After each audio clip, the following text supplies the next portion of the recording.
Hello, everyone. Hi. Welcome to A Couple of Sassholes podcast. I'm Brooklyn Johnson. And I'm Heather Terry. And this is our power hour of true crime where we talk about fucked up people doing fucked up shit, usually for fucked up reasons or sometimes for no reasons at all. That's right. The only thing I can see right now is your blow pop red tongue. And I keep looking at it. I thought I put my blow pop over. No, but your tongue is like bright ass red. It looks Dude, like it was tasty. Cartoon character. I'd still be eating it if that wasn't weird. If it wasn't loud. But you can pay for that. Listen. I'm like, I mean, hey. Times are hard. We call it sassy pops. Right? Sassy ASMR. Yes. Yeah. Sassy ASMR. Okay. What? Things that have been pissing me off. Oh, here we go. I know we didn't talk about this, like what we were going to talk about prior to the cams being turned on. Right. But shit that is grinding my gears. What is it? That's burning my biscuits. Here she goes. Say no more. That's tearing up my lawn. It's tearing up your heart when I'm with you. Is fucking motherfuckers being on their phone while driving and going 10 under the fucking speed limit. Oh. Did you have an incident? Number one, I'm always having an incident. That is accurate. Yes. There's always an issue with that. Number one. Number two, I recently, for the 16th time, had to take traffic school. And I had to, and I had to watch. Yeah. Okay. Can you fail that? Yeah. Oh. I don't know. I'm not stupid. So as I'm watching the videos, it literally shows all these people getting killed by distracted drivers. Like whether or not it was a little girl getting ran over by somebody when the kid was like on their way home on a bike because they were on their phone. And every time, so I put that little do not disturb shit on my phone because I was like, I am not going to be the murderer of a young child. Right. Because this shit tore me up. Both Heather and Travis were assaulted by every single video I had to watch that day.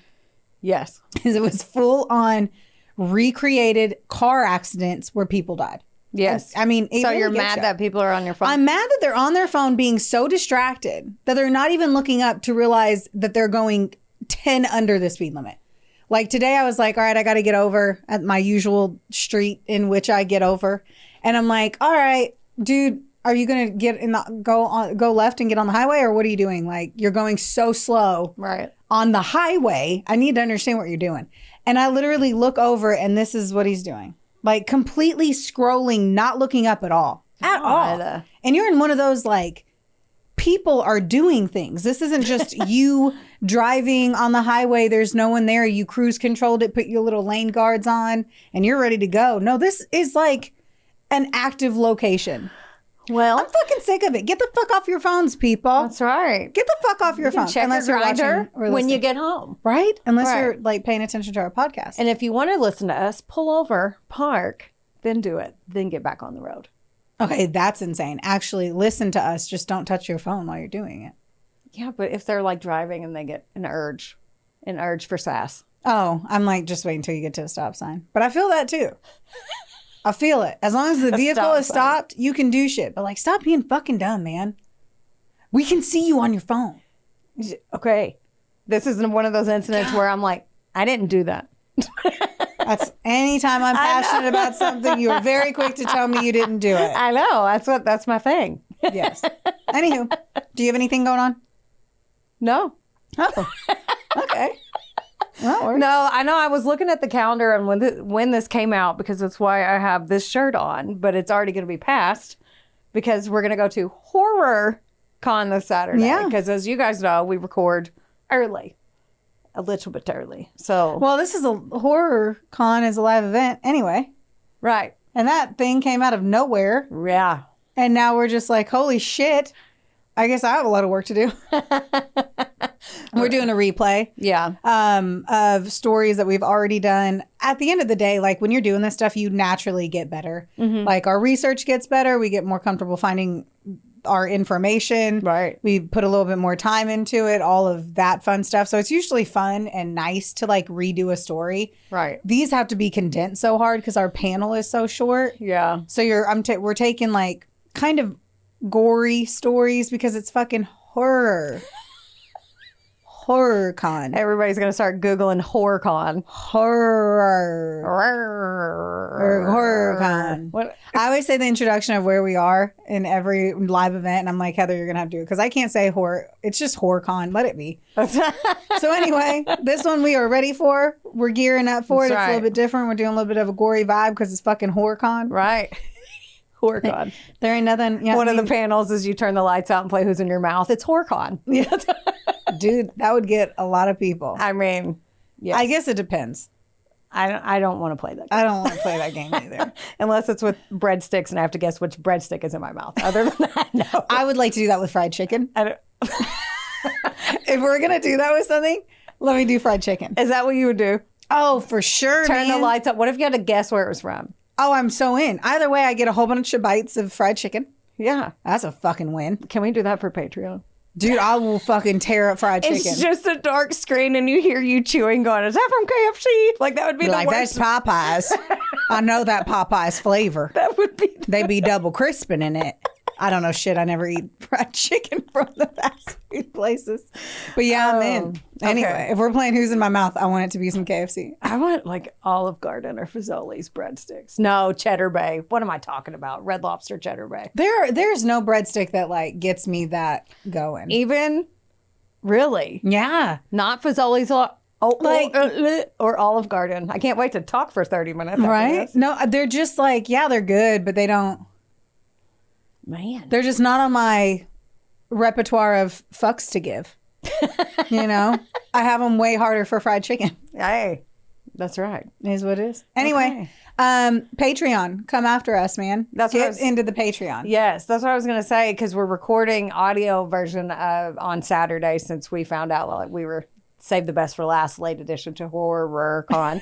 So Yes. we're going to put that on Patreon. Yeah. So if you want to hear it, Yeah. Patreon isn't only a way for you to get extra sass, but it's also a way for you to get like fun little gifts from us. Right. Also, we are about to record probably the thing we're the most excited about. We're recording it tomorrow, where we're doing a Hot Ones challenge. Totally fine for us to tell you guys. But no, you cannot see it unless that's right. you are signed up on our Patreon and you're at the A Load of Sass sponsorship, which is $20 a month. Feel free to sign up for however long you want. But like once you see the Hot Ones one, this will let you understand kind of the caliber of what you get Right. whenever you sign up for the highest level of our It's Patreon. like skip one nice lunch and hang out with us extra for Right. a month.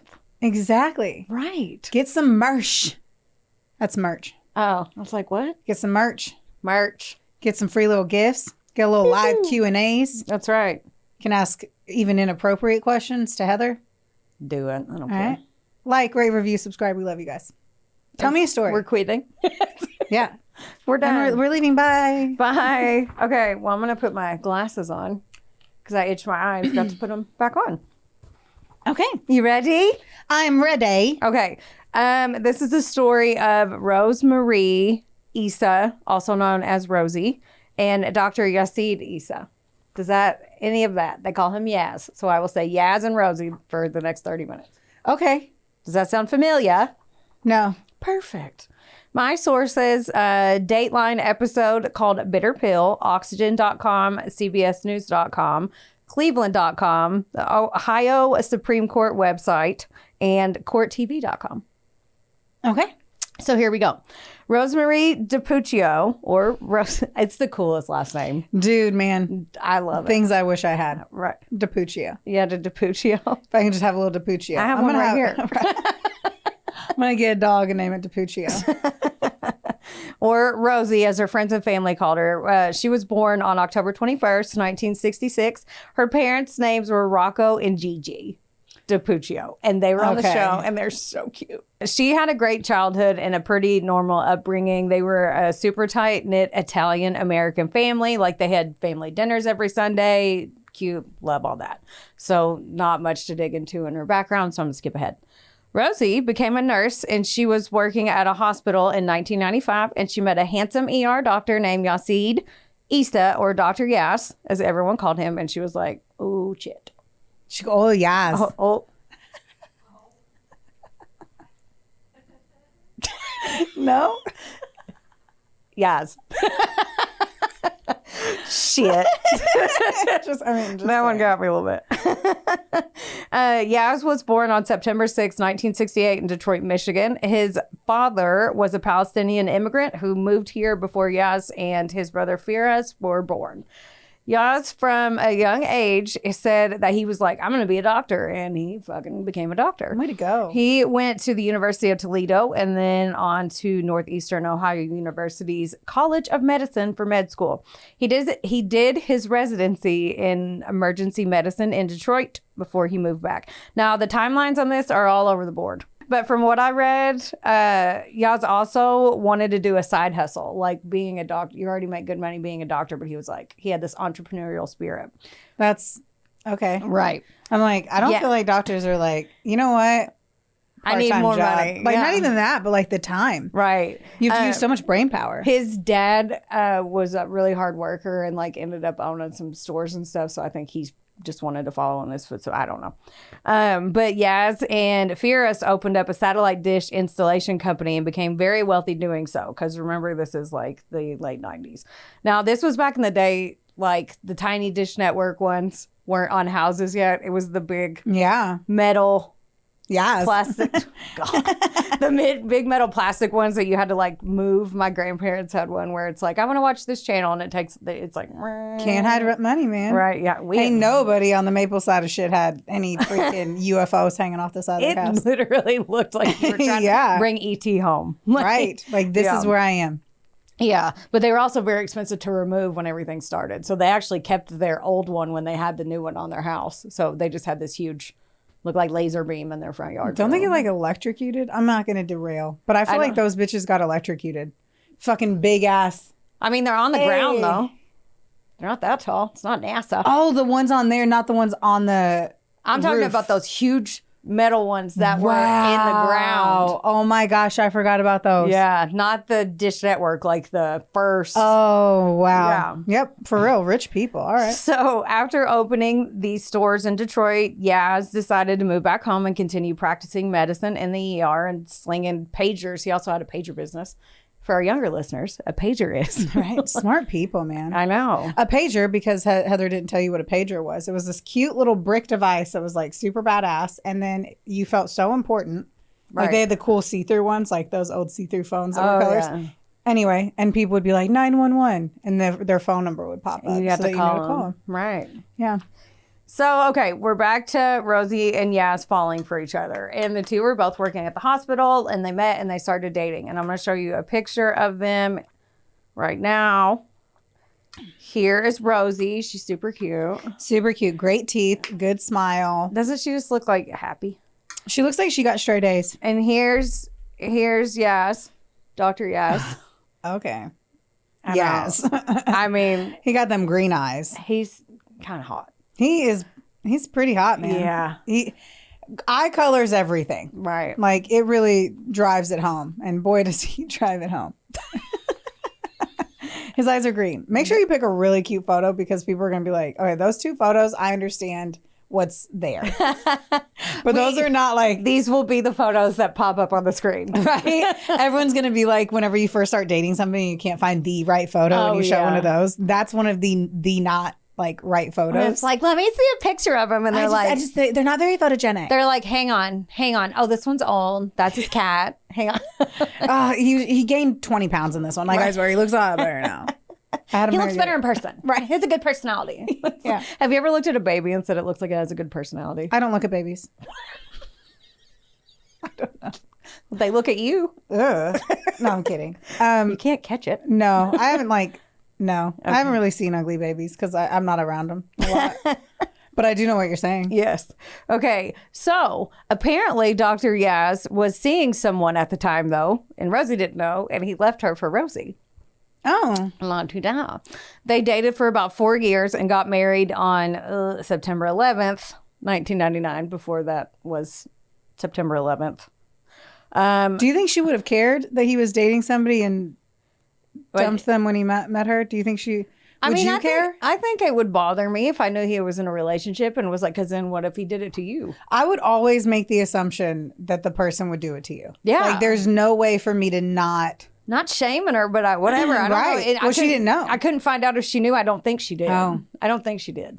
I don't know. I guess it would depend if someone was like, well, I've been dating this girl for like 3 weeks and I mean, Right. whatever. And I really like you and I'd love to see where this goes. So I think it was a little whatever bit. it was.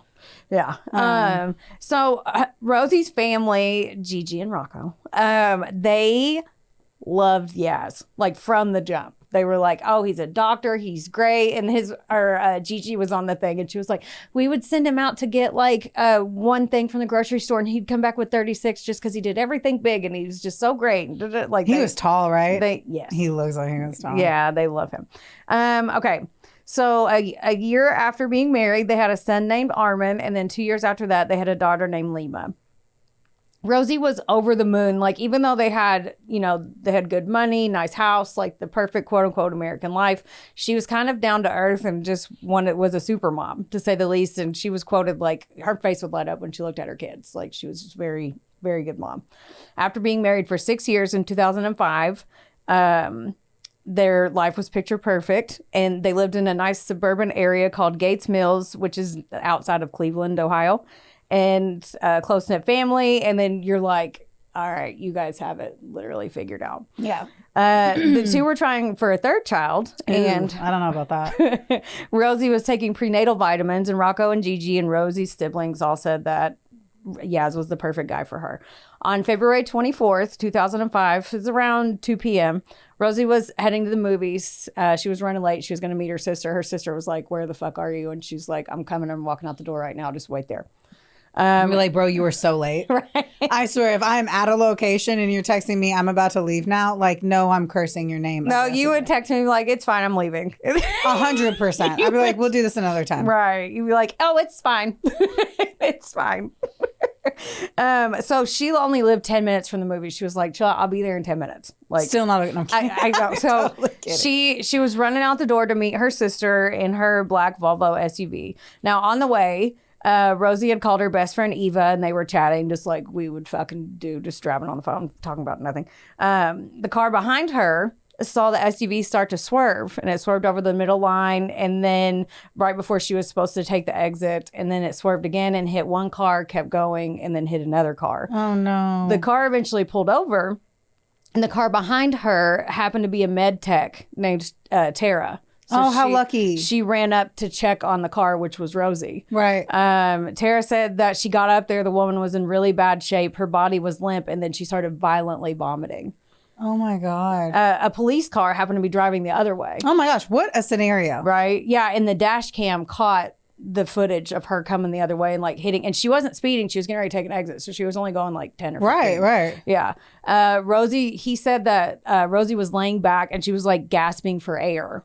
So again, not going very fast, but the cop could see that just from driving. Rosie was rushed to the hospital and her family rushed to be with her as well. She was being treated in the ER. So obviously when Dr. Yaz got there, they let him in the room to observe. Sadly, after an hour, 38-year-old Rosie passed away. No. Right. That is so sad. She has little babies. Right. And she was on the phone with her best friend and going to meet her sister. And she was a mom and she was only 38. Yeah. Like, my goodness. Right. Her brother Dominic had to tell her family and they were I can only imagine. Devastated. Eva, her best friend, who was obviously panicking because she was on the phone with her, started when all this started happening. So she finally got a hold of Dominic. And when he told her that Rosie had died, she lost her shit and was hysterical. What year was this? This was 2005. Okay. I was like, I wouldn't even know what to do. Like, I don't even have your location. Like, for whatever reason, your location doesn't show up on my phone. I turned it off. No, I didn't. You had to because I don't have it, but you have access to mine. We've tried to fix it 19 times. But, like, that would be so stressful if you didn't know, like... If I was on the phone with you and then it just... Right. Yeah. Well, and the phone didn't necessarily hang up. Like, she just started seizing or whatever. That's so terrible. So, oh my God, that would be terrifying. Eva, like I said, was on the phone with Rosie, and she starts telling Dominic, she said, well, Rosie was saying that she wasn't feeling well at all and that Yaz had given her a calcium supplement before she left the house. And she was like, why do I feel sick? I'm going to call him because this is weird. He's a fucking doctor. Dominic got his wife, and then he went and picked up his brother and his sister-in-law, and they went to drive to a church parking lot to talk about this because she was like, what? I bet he had no idea that in that moment, she would have been able to communicate to anyone that she had taken a pill given to her by her husband. Like, the dumb things that you and I have communicated. Right. Like, oh, Travis made my drink before I went, but for some reason my stuff. Like, just little things. Just this little thing that Right. only would have been communicated because she decided to talk to her friend on the way for a 10-minute drive. Right. Or no one would have known. Right. That's crazy. Now, they didn't want to alert the family or anything because they were like, that's probably just like a freak accident. Like, they were like, no, why are we going to say that? So they all called Eva on speakerphone from the car. And she was like, you all have to promise me that you're going to get an autopsy and a toxicology report. You promise me you're going to do that. Like, I can't sleep unless you do that. And they were like, well, go Eva. They were like, why? Like, so they couldn't believe it and they didn't want to accuse him. Because they loved him and they didn't want to point fingers and but wouldn't they just want to know why she died? Well, it's funny that you say that because two brothers, they kept it to themselves, but they were on both sides of the fence. So Dominic was a lawyer and he's like, we have to take our time and be sure before we even open our mouths and ruffle feathers or anything. Can we not just wait for the coroner's report? It's going to come back in a few days. Let's just wait. Oh, okay. Okay. Now, Rocky and his wife, Rachel, were like, that's fucking stupid. Why can't we just call the cops and be like, hey, this probably isn't true, but here's some info. Have fun. Why can't we do that? They didn't do that. So Rocky, they compromised, and Rocky said, well, I'm calling the coroner tomorrow. I'm going to ask him to give us a full report, but I'm not going to give him any inclination. I'm not going to lead him anywhere. I'm just going to say, give us everything. Yeah. She just had a 2-car fender bender, basically. Like, she didn't have any visible injuries on her body. Mm-hmm. Like, it's not like she had blunt force trauma or anything. Right. The coroner came back, and he said the cause of death was unknown. And they would have to do more tests. So the brothers started becoming super tense, and they still didn't tell their parents why they were pissed at each other. But the mom was like, you guys are, what the fuck is wrong with you two? You're arguing. They're almost fist fighting. Like the two brothers were about it all. I mean, it's hard to, it's a hard scenario to be in, and then to let alone, I couldn't fucking imagine. Right. Like, have someone to blame on it. Like, me and my sister, And he was family. Like, right. Yeah, like that's what I'm saying. Loved him, and they were like, why are you? And there's also all that fear in that is like, if Yaz didn't do something and we accuse him of it, then we're never going to see our nieces and nephews again. So the kid part is the most important part. If they didn't have kids, ain't nobody going to give a fuck. Right. They were 2 and 4. Yeah. Like the kids were. So 2 weeks went by and still no answers. And Christine DeCillo, I think that's how you say her name. She was an old coworker of Rosie's, but she also happened to be Eva's next door neighbor, like the best friend. Okay. So she used to work with Rosie. Now she's good friends with her best friend. Eva called. Small world. I know. Eva called Christine. And she told her the story. She was like, I was on the phone with her and this is weird and I haven't heard anything and it's bugging me. Like, it's bugging me. I can't let this go. And Eva was like, why was it so necessary for him to give her that pill when she was rushing out the door to see a movie? Like, she was literally going out the door and he was like, well, take this first. And she's like, I'm running. Why do I take that right now? So Eva couldn't let that go. When they got off the phone, Christine was like, she looked at her husband and goes, he killed her. I know in my gut he killed her. I know he did it. She's like, without talking to the brothers or the family, Christine, Eva's neighbor, was like, I'm fucking calling the cops. She on the, okay. She was like on the okay. She's like, fuck you. I'm not staying in my lane. Yeah, I'm going right over on the here. interview. Christine was like, I don't want to be the nosy neighbor, but I had to say something. It's like I always say, like, the worst you can do. What are they going to do? Ma'am, you were wrong. Cool. She's it's almost the best case scenario because she's so far removed that no one can get mad at her. She doesn't have an interest in making sure that she still gets some, custody time with one of the kids. Like, she just doesn't care. Right. Fucking neighbor. I'm like, I'd fucking do it. I know. She was like, my friend is her friend and that was my friend and her best friend's upset. I'm just going to fucking call. That's what I'm talking about. What's the worst? That's what she was like. She made some I Dreamed of Jeannie rep. She's like, I didn't want to be the nosy neighbor, but the worst they can say is, ma'am, you're wrong. And I say, have a good day. Right. Which is true with everything. We say that all the time. Well, especially because if she knew that if she knew her friend was like so torn, if Jess was like, this is happening. Right. I'd be like, you know what? Fuck it. I'm going to call the cops because now we can get this address. Or please don't be upset if I ever called the cops in a situation that obviously the cops need to be called. But you feel too close to. Right. But in this scenario, I feel like it was a very good move. I do too. And the police were already looking into the car accident because they too thought it was a little odd. And they were like, well, we didn't even know who Christine was. Like, did she have a beef with Yaz? Like, did she not like him and just wanted, like, they didn't know. Because he wasn't even on the suspect list. Like, how was he not though? He already got cleared off. But he's the husband. Mm-hmm. So then they called Dr. Yaz. They're like, well, there's no suspect. There wasn't a suspect list, right? Right. They were still. They were just assuming this was like. They were still some trying to health figure issue. out. Yes. Yeah. Okay. Yeah. So he wasn't even being suspected of anything at the time. Right. So they called Dr. Yaz. They're like, Yaz, come in here. And he's like, okay, I'll come talk to you. Yes. He's going to be saying Yaz. Every time you say it, I'm like, yes, girl, You're gonna yes. be saying Yaz Queen the rest of the day. Yes, get ready. Get fucking ready. So they called him and he was like, oh, yeah, she was taking prenatal vitamins. And then he was super calm. I listened to the whole interview. I'm sure he was. They said that they were at his parents' house and his mom was talking about the risk of osteoporosis for women over the age of 35. And Rosie was 38. So the detectives were like, do you still have all her supplements? New Fear Unlocked. I knew. I was typing this and I was like, she's going to Google New Fear this Unlocked. in the parking lot from the studio. Remind me to look into osteoporosis at 8 p.m. tonight. Jesus. 8 p.m.? No wonder you can't sleep. I know. Why are you looking up issues at 8 p.m. at night? So I have nightmares. Already of your bones crinkling, you stand up and they pop. I want to fill up my bag of fears and then fall asleep, so I can have night terrors. Night terrors. Night terrors. Just wake up screaming, "Strong bones!" Like, what do you do? Like, you're going to be really annoyed when I send 3 articles later on today about osteoporosis in women over the age of 35. I'm pre-annoyed. And I'll be like, you're going to be like, what is this Amazon link? And I'm like, it's one of the best pills to take to combat osteoporosis. God damn it. Okay. I hate myself. Okay, go. Wonderboy Media is not only the proud producer of this glorious magic employing your ear holes right now, but they're also a big deal. Get in touch with them today to make all of your dreams a freaking reality. From using their bangin' ass podcast studio, where we are right now, to creating amazing videos and editing our content like the mystical mavericks they are. Your podcast can go further when you have a Wonder Boy. Hit up Drew today at WBOYmedia.com. Or text him day or night at 270. Just kidding.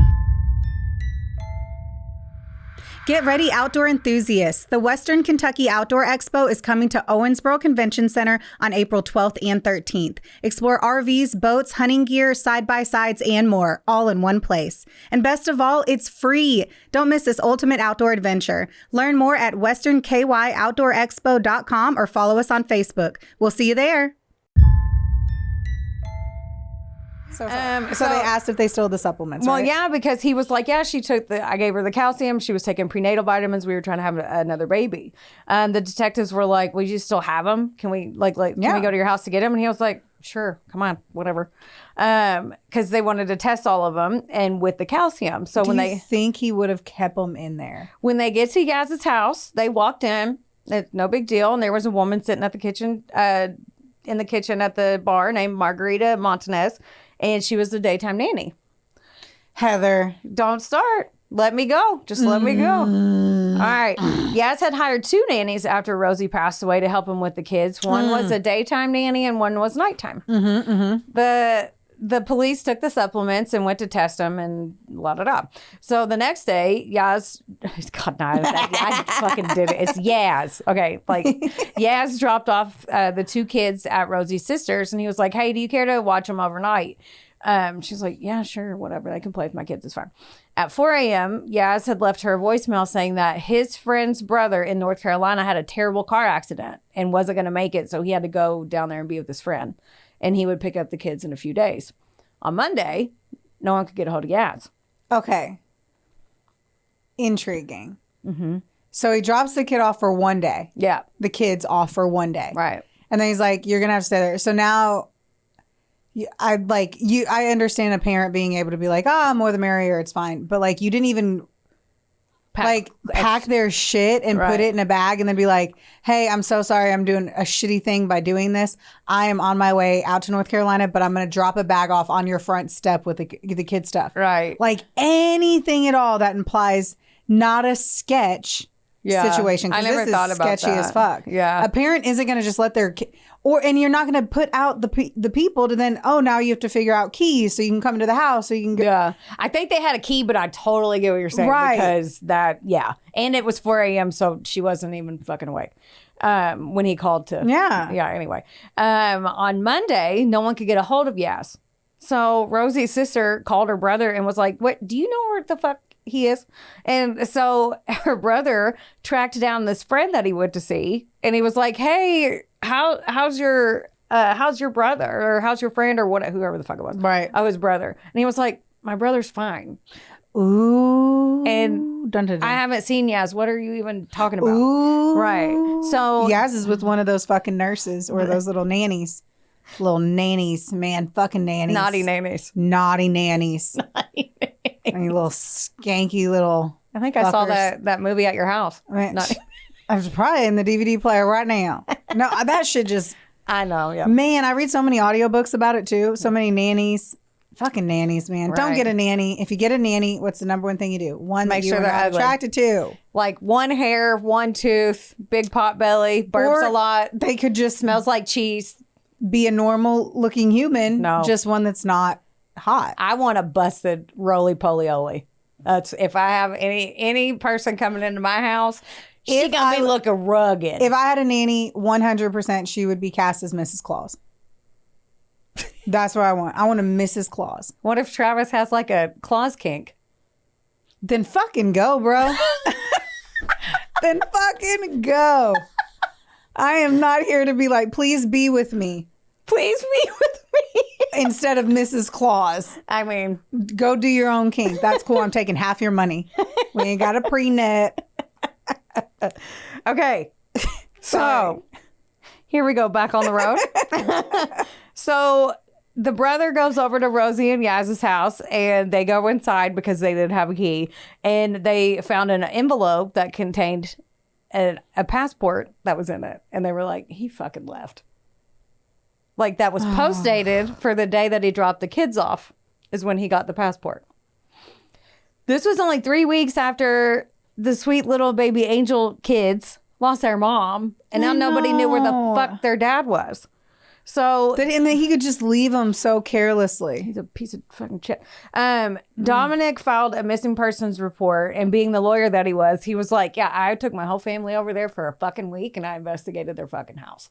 Like, Right. So 24 hours, they figured out when they went over there, 24 hours after Rosie died, Yaz sent a mass email, just an email blast. And this is what it said. Just wanted to let you know that Rosie died yesterday in a minor car accident. She will be missed. That's it. So, like, her friends. Yeah. What the fuck? Right.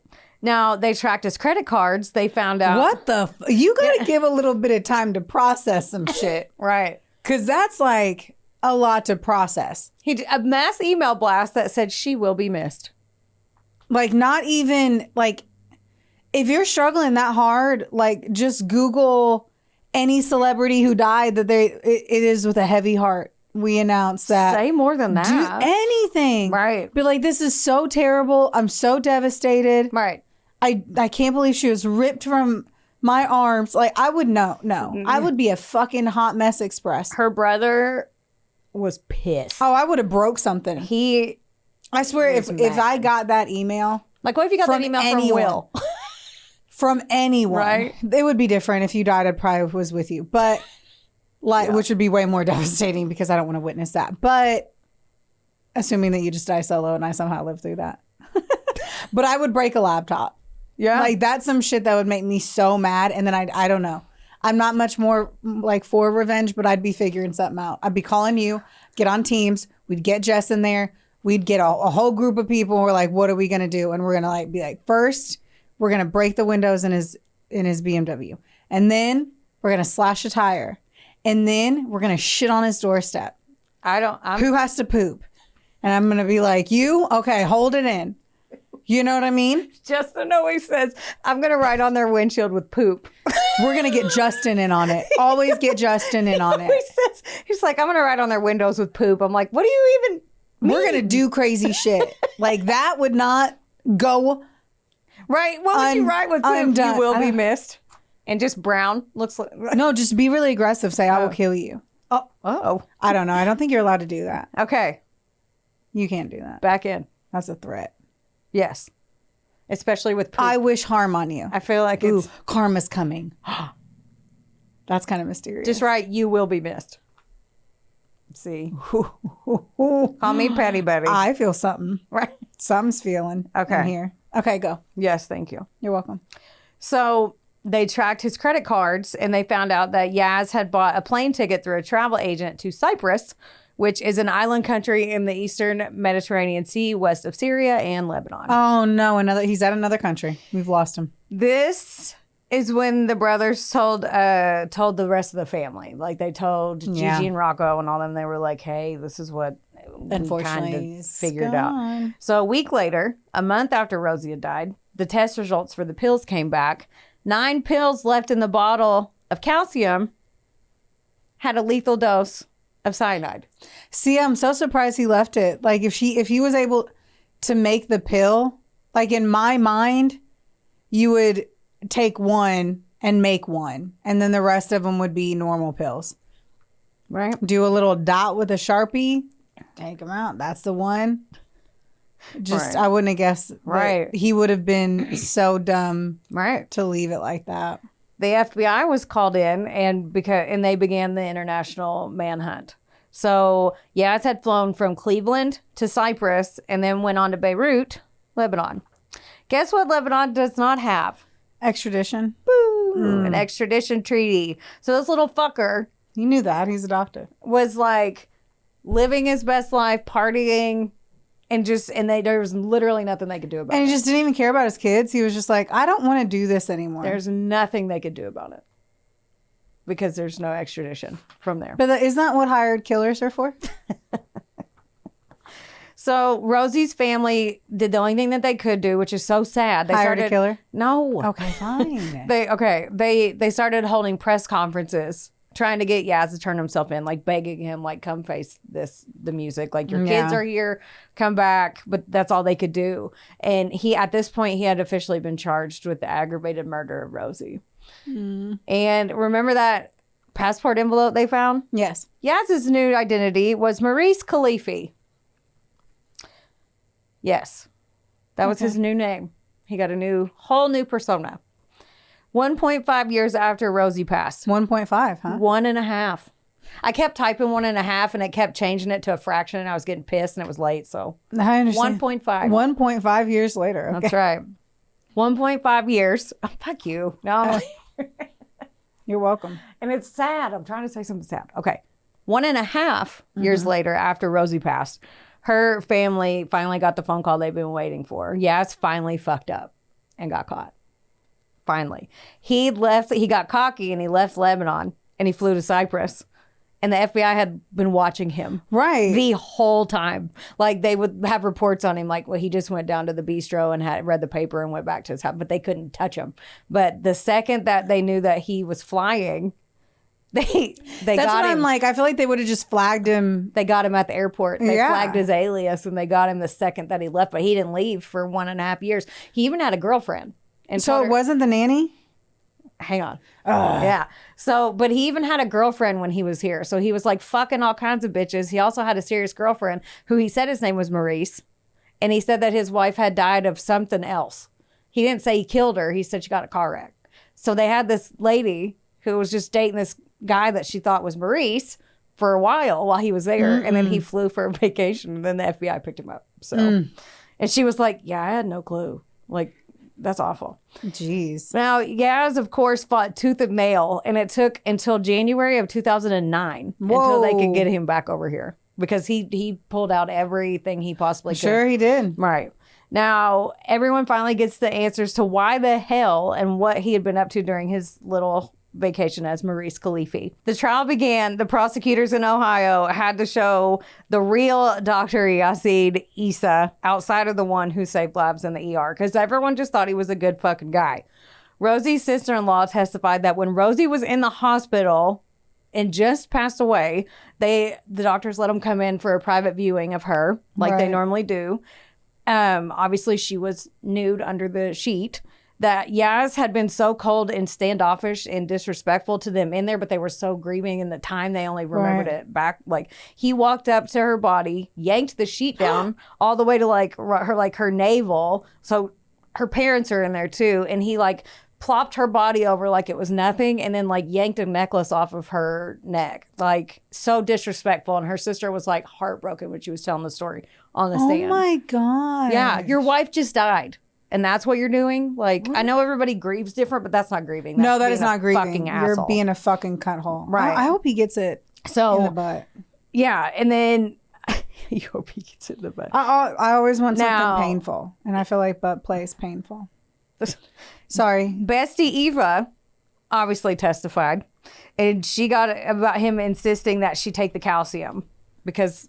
And luckily she was on the phone and knew that. Because she said it was really weird about it. Other damning evidence was that the asshole ran away and left his fucking kids behind. Yeah, you kind of gave it away there, bruh. Now, Jamal Khalifi they kept calling him the fixer man, Mr. Fix-It or something on Dateline. But he was a shady character and he helped people out when they needed to like disappear and get away. So he was flown over here from the Middle East to testify. So Jamal said that his brother had called him and he was like, hey, my friend's coming over there. I need you to help him out. He needs to disappear. He got him an apartment. He got him the Maurice Khalifi identity and he got him that apartment in Beirut. How do you find these people, man? Yeah. He said Yaz ended up telling him when he got over there, he told Jamal the whole story. And Jamal was like, oh, fuck. All right. Well, yeah. I heard he did the work. Right. The nail in Yaz's coffin, though, was delivered from his own brother. Good. Faraz. I want something to hurt. Who testified against him because he wanted to save his own ass. Because Faraz took the stand and he said he'd confessed to him as well. And they said, what did you think when your brother told you this? And he's quoted, he goes, I called him a motherfucker. He said, I loved Rosie. He's like, I called him a motherfucker. Although all this evidence was circumstantial, because until the prosecution showed a deep dive into Yaz's personal life. I was like, but the calcium pill that had the cyanide. Yaz's personal life was a big old secret. So Yaz apparently was a big old man whore. Oh. And he had a girlfriend on the side. Dude, he was tall, doctor, pretty eyes. You knew it. Yaz had even built a secret bedroom in the building where he and his brother had their side gig, and he called it the Love Shack. Right. All my head is doing is singing it. Right. Keep going. We can get Tin Roof. Yes. Okay. Anyway. You know how many times I've karaoke that song? Too many. I don't want to guess. Not a lot. A lot. Okay. So wow, this is terrible. Right. This is a terrible story. One of his side chicks was none other than the naughty nanny, Margarita Montanez. Called it. Right. Also makes me want margarita pizza, but I want a margarita drink, so let's go. Yeah. They had a long-term affair. Like, she was one of the side chicks before Rosie, and she was married as well. But she was like, we were just banging. I was in an unhappy marriage. He said he was in an unhappy marriage. It was strictly physical. That's it. Was she hot? She kind yeah. of feels like she'd be hot. Yeah. And was she hotter than Rosie? And I know that's a rude thing to say. They were both pretty in different ways. Like, yeah, because like Rosie had this like Rosie pretty, was like girl next door. Yeah, and like she had like the like Margarita had like darker features. She had like a sexy like Latino look. Okay. Michelle Madeline, on the other hand, was more than just friends with benefits. Yaz actually had feelings for her. Who's Michelle? I'm getting ready to tell you. Oh. Just name dropping people. I didn't know where we went. Michelle was the nighttime nanny. Yeah. You have got to be fucking kidding me. She was the nighttime nanny he'd hired after Rosie died. After she died. Hired after. Right. Why do you need a nighttime nanny? Because he was an ER doctor. So he was like, but the family was like, we offered him help. And he was like, no, I'm hiring these two women. And they're like, all right. because he had the money to do it. But the family was like, we can help take care of your kids. Their mom just died. Wouldn't they be Well, not only more that, but comfortable with their like family? the nighttime. Well, that only happens when he's at work and if the kids actually woke up. So was she living there? Like that's my Yeah, no. How are you a nighttime nanny then? She just comes over and she's a nanny he's on call. a nanny of the night. Apparently. Right. Okay. Is she married? I'm gonna shut up. I'm getting annoyed. Okay. I'm getting annoyed already. Yeah. Fucking too much. Right. Fucking. You're about to get more annoyed. Too many sexy rooms. One piece of evidence that they brought in to prove that Yaz had feelings for Michelle, nighttime nanny. I'm gonna call her nighttime nanny because she even had her face blurred out and like because when she testified, she's like, I don't want my face out there, so I don't even know what she looks like. I would never want to be. Oh my god. She had to testify, and she was like, I'm Oof. only doing it if you don't put my face. But I'm like, your name's out Your there, name. so everybody can. But whatever. One piece of evidence: Yaz had bought her lingerie 2 weeks before Rosie died. He ordered it from a website. They brought in the representative from the website to read the card he had printed for her. For Michelle, nighttime nanny. But you said that she wasn't hired until She wasn't hired. Oh, okay. She was one of the other. Side pieces and then got hired after. But he apparently actually had feelings for this one. Okay. Yes. So What did that one look like? that was the one that she didn't have her face on there. Oh, so you never like saw it though when you just Googled her? No, they told her name. They didn't show her face. Right, but she would have had any social media platform. I didn't look her up. Because I'm just At the this reason I'm point, I was asking so this annoyed with for him. anyone that is like, Brooklyn, why are you so like fucking stuck on their looks? When you have an affair this many times in this many different ways, I'm trying to see if the dude was like a sex addict. Or they were all pretty though. of course. Well, I would Yeah, assume. yeah. I would assume that he's not just like fucking it. Tiger Woods was fucking all pretty girls, but he was still fucking every kind of woman. Like, I was curious if he had like a flavor that he was going for. He was All definitely a bag of Skittles. It was all different. Got it. Yeah. So, okay. So he ordered this lingerie online. Okay. They bring in a representative from the company, which I feel like is just pushing it over the edge because they could have just read it. But Yes, they had someone come in and it was a Valentine's Day card. And it said, and I quote, "Next Valentine's Day will be all ours. I love you with all of my being. Love, Yaz." That's what he sent to Michelle. And this was 2 weeks before Rosie died. Michelle was a nurse that Yaz had met at work also. He talked about leaving Rosie so they could be together. And Michelle was like, no, you're fucking married. Like, we shouldn't even do this. No. I'll keep fucking you, but no, don't leave your She wife. was literally like, we probably shouldn't do it. Like, She was an active participant. I mean, she knew I get that it. he was married. Yes. I'm not giving her a pass. I But she know. did tell him, like, don't leave your wife. Stop that. Which is way worse. She's like, lie behind your back. Right. Lie behind her back and be with me instead, Right. but don't leave your wife. Like, Right. if anything, to me, that's worse. Right. And, but Yaz apparently wouldn't take no for an answer, which they said was motivation for him. The gross defense lawyers, because they always do that. They have to poke holes and cost out and grasp for straws. So they took another route. They were like, yeah, I mean, he was a shit husband and he fucked almost every woman and always got away with it. So why would he have to kill her and blow his life up? Because Rosie had no idea I mean, true. about any of this. Was Rosie just not paying attention? I don't know. I mean, I think he was just really fucking good at it. I know, but there's still only so much nut in a ball sack. Tell me I'm wrong. I'm not going to touch that comment at all. You can't be fucking that many other women and still be laying the dick down So at if it's home. just a little bit, you're like, where's the rest? Who is she? Is that what you mean? Then he's just not up for having sex with her at home. Oh, if he's fucking all these nurses, he's fucking all these women. I mean, then maybe. he does not have enough cum to then fuck her at home. I'm saying it. Come after me. C-O-M-E or C-U-M? But that's what they always No, say. Like I know what the you mean. first sign that women realize, like there's a lot of ways to realize your husband's cheating. Yeah. Sadly, I've experienced this in a previous life of mine. Not my Travis Johnson that I'm in love with and that I'm married to right now. But in my previous life, I experienced that Right. shit. And you can tell. And it's being secretive. It's covering phones. And it's not having a sex drive for you. Well, maybe Because I've heard that if you have children, sometimes the sex life takes a little bit of a hit. So maybe she was just focused on her kids. Yeah, but they were talking about trying to have kids and active sex. Like, I get it. I don't know. I get it. I just don't want to victim blame because, I mean, who knows? That's not victim blaming. Isn't here. Like I'm not blaming her for a single thing. Yeah. I'm just saying there were likely signs that there was, and they're saying that she didn't know. She could have felt those things and never even communicated them. Or maybe she didn't want to know, or maybe she suspected it. It's an easy thing also to just like, who knows, ignore, but also you can't, I refuse to believe that unless you're a famous person that has a handler filtering sex in and out like fucking Tiger Woods, like he had a team of people that were allowing him to do that.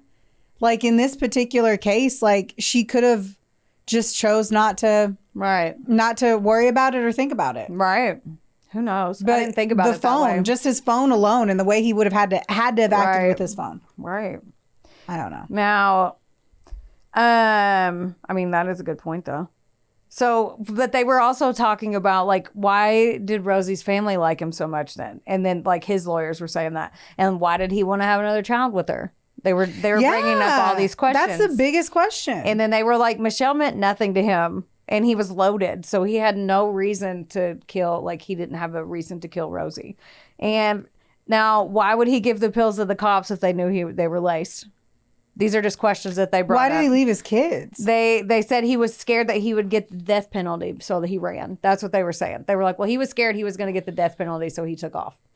That's the part I'm like, I feel like if you were innocent, you would stay and prove that you were innocent. 100%. And the defense was like, well, his brother and the Mr. Fix-It Jamal guy, the only reason they testified was because they were facing charges. So they lied on the stand because they were cut deals and they had to. Right. His brother had initially embezzled like $2 million from their business to fund Yaz's party time as Maurice, by the way. And the other guy forged all those documents and had like 28 counts of fucking something like felony charges. Yeah. So they were like, they were under the gun. So of course they're going to do that. So they get reduced sentences. Whatever. And guess what else they said? Because Yaz didn't do this. Guess who they blamed? Margarita, the daytime nanny.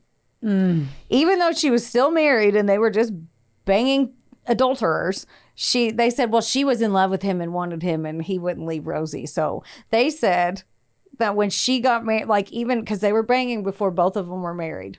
So they said that Yaz and Rosie. Whoa. Yeah. Theirs is like a long. It went on for a while. See, that's what the kid, a while is like 6 months. We're talking what, 4 or 5 years? Years. Mm-hmm. Yeah. So way longer than that. Yeah, years. Like very, very, it was casual. Another way that I'm like, how did no one see this or know this? That was the one where they went to what did I say they called it?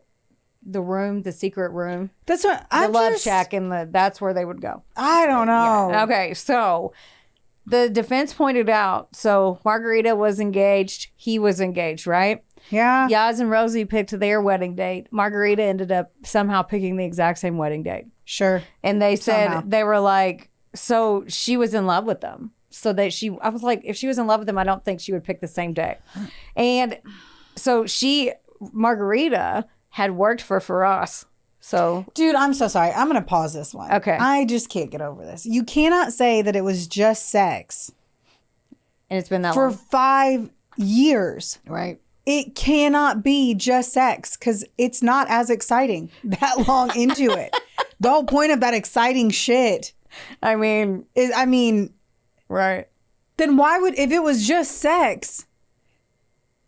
I know. I was with you on that one. Because I'm like, don't marry your husband. Like, if they were yeah. If I'm like, dude, there's this other dick that is so much better than the dick I'm about to marry, then I'm going to say, fuck it. Why, Unless I do is like paying for me to not be a fucking nanny.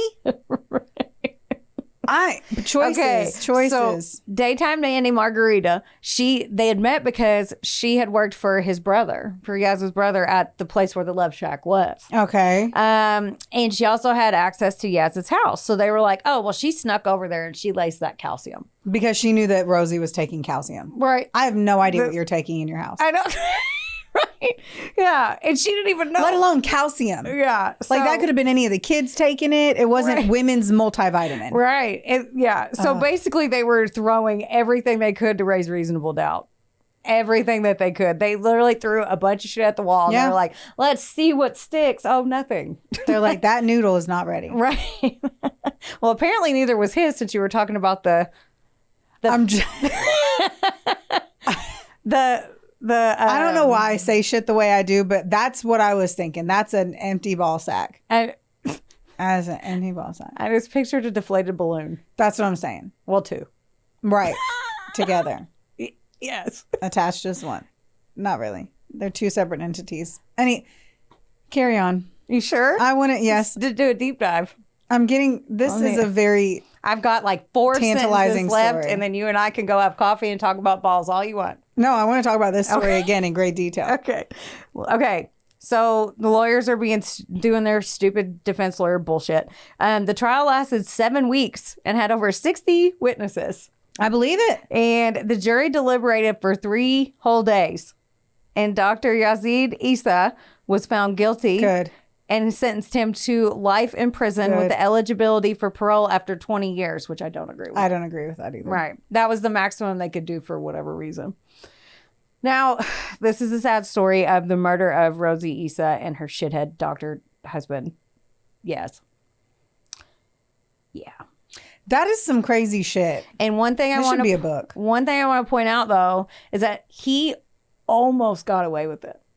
Almost. Because if she had been going a little bit faster and she wasn't talking to her best friend, because if she hadn't talked to her best friend, nobody would have known. They would have thought she just got in a car wreck and they wouldn't have done toxicology. They wouldn't. Not really. There would have been other drivers. The detectives even said it, though. Like, if she was going faster, they just would have thought she had lost control of the car. But there were other drivers. Yeah, but that saw her act in a way that made her look drunk. She would have gotten a toxicology at least. Yeah, but because if like other eyes were on her, she wasn't just driving on an empty street and hit a street sign. Yeah, that was the detective that investigated it was like, there might have been a chance he could have gotten away with it because there could have been enough reasonable doubt if she hadn't told her best friend, because nobody would have known she would have taken it. If she was going like 50, 60 miles an hour and hit a car, they just would have thought that she died hitting her head. Yeah, but if literally no one saw her. Right. So I just, in my mind, I'm like, they would have seen her act in a way that looked suspicious for her vehicle. Or she would have had to have hit another car and they would have, no matter whatever would have happened to the other. Or I don't know. I feel like that's not what would have gotten him off. What would have gotten him off was the simple fact that nobody the fact that he didn't care about his kids. The fact that he left. Yeah, but I mean, I think he left out. I think he had that plan though, like after they took the pill thing. Right, but like the toxicology would have happened if she would have gotten in a car accident and anyone else would have been involved.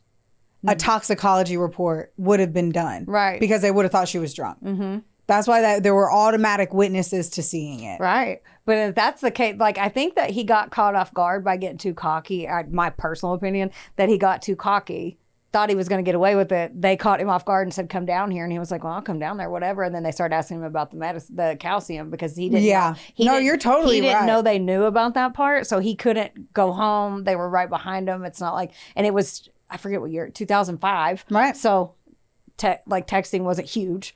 So it's still but my big other part is like, why you chose to, like, you didn't ask her to take the cyanide pill out of the bottle.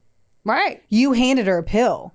So why you would make that much cyanide was dumb. Yeah, there's a one-hit wonder. Right. He could have, like, after he found out, like, before, not telling people how to do the perfect murder, but like he could have flushed You can't help but try to fucking talk about it. Right. He could have flushed the rest, then went to the hospital. But then he could have been like, I don't know how that got in her system. Here's all her prenatal vitamins. But because her best friend knew she took a pill and they went and looked for it and found it.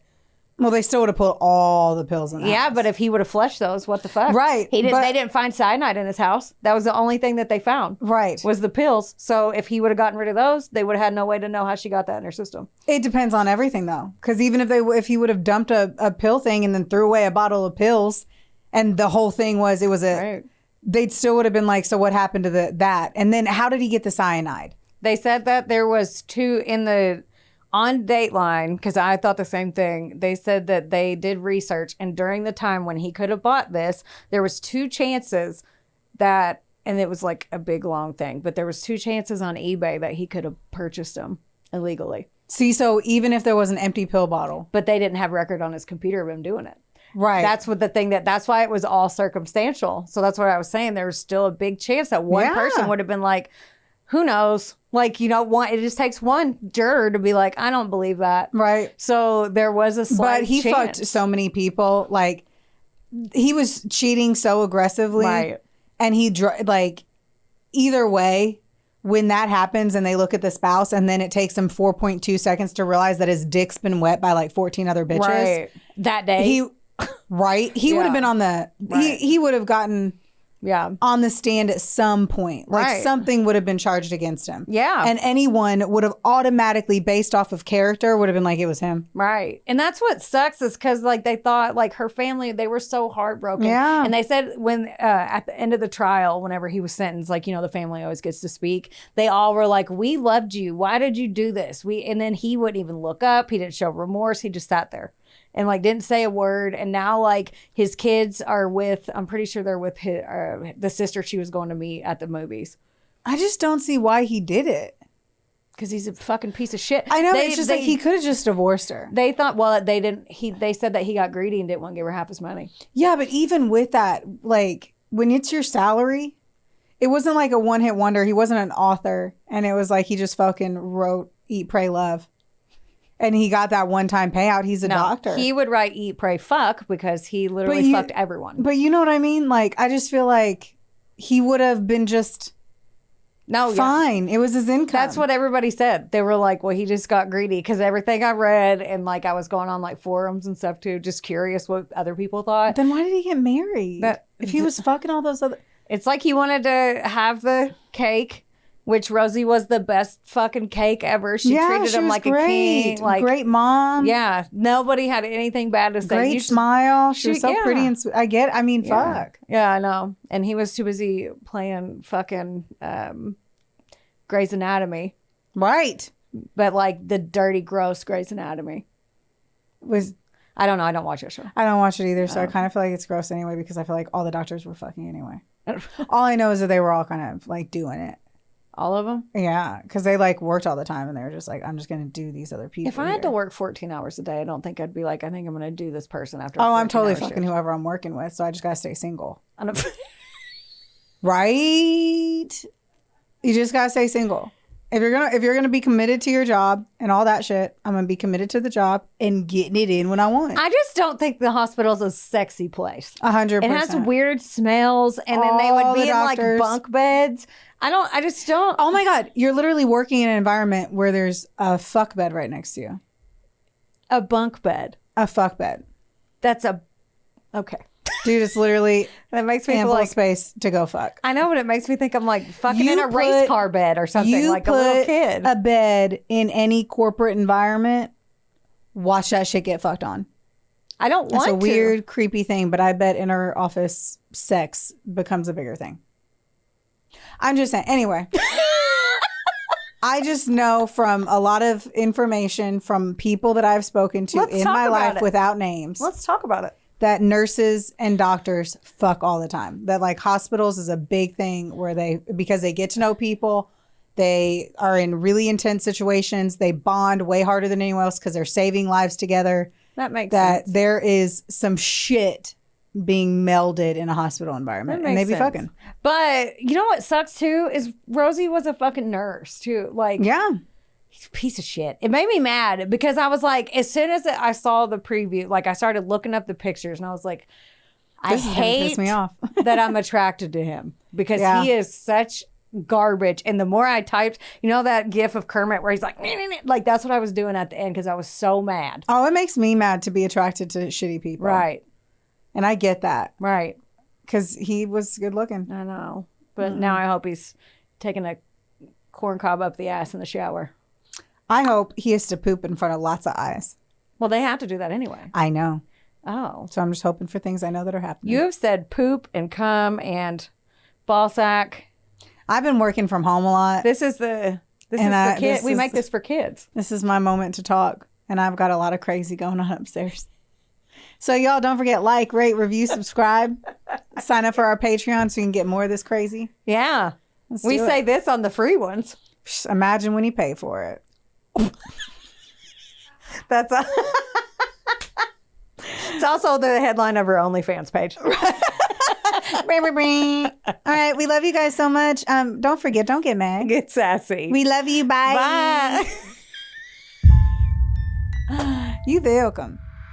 This episode was sponsored, edited, and produced by Wonderboy Media. Get the deets at WBOYmedia.com to see how you can make your podcast dreams a reality. Help us out and be sure to rate, review, and subscribe wherever you listen to our audio project. Don't forget, follow us on Facebook, Instagram, and TikTok at, of course, a couple of Sassholes. Want more sass? Become a member of our Patreon for bonus content, merch, and more. Plus, we're on Cameo now, so there's even more ways to get the sass you need just how you like it.